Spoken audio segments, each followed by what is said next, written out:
Finally ডান, নিজের টাকায় iPhone 15 pro max. কিরে তোর কি কিডনি ঠিক আছে? কেন? কিরে তুই কি ঠিক আছিস? কিরে তোর বিচি ঠিক আছে? হোয়াট? আপনি কি জানেন আইফোন কিনে সবাই প্রথমে কি করে? মিরর পিক তুলে।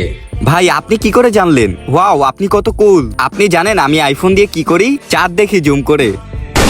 আসলে সত্যি ঘটনা হচ্ছে, আমি একদিন শুয়েছিলাম, ভাবতেছি এই টিকটকের যুগে আমার কাছে একটা আইফোন নাই, টাকা পয়সাও নাই, একটা বড়লোক গার্লফ্রেন্ডও নাই যে একটা আইফোন গিফট করবে।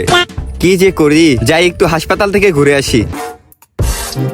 আমার কিডনির দাম কত হবে স্যার? 7 লক্ষ টাকা। বলেন কি স্যার, আপনি আমার 2টা কিডনি নিয়ে নেন। আচ্ছা আপনি কি নেশা করেন? না, আমি তো নেশা করি না। গাঁজা খান না আপনি? গাঁজা তো সবাই খায়, গাঁজা কি নেশা? আমি একটা কিডনি দিয়ে বাঁচবো তো স্যার? অবশ্যই বাঁচে, কেন বাঁচবে না?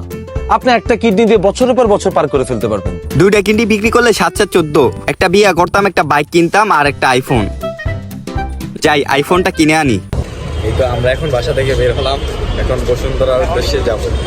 আজকে মেট্রো বন্ধ, শুক্রবার, তাই আমরা সিঙ্গি নিয়ে যাব। এখন আমরা এখন চলে আসছি।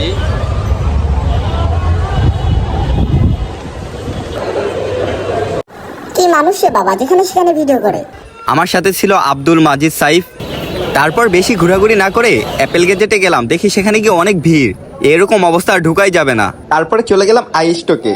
সেখানে গিয়ে আমি আমার পছন্দের মডেলটার ডিটেলসটা তাদেরকে বললাম। তারপর ওনারা দামটা ফিক্সড করে টাকা দেওয়ার পর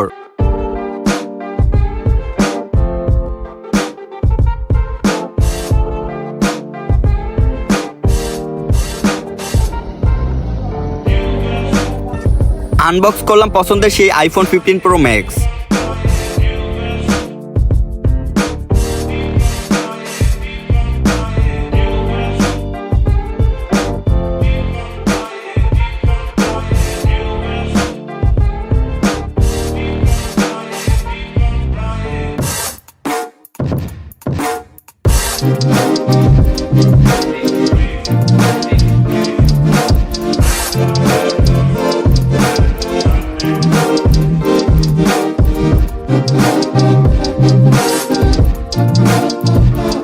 ফাইনালি ডান, নিজের টাকায় আইফোন 15 প্রো ম্যাক্স।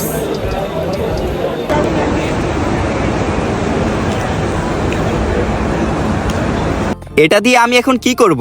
হ্যাঁ, আপনি যেটা ভাবছেন সেটাই করব।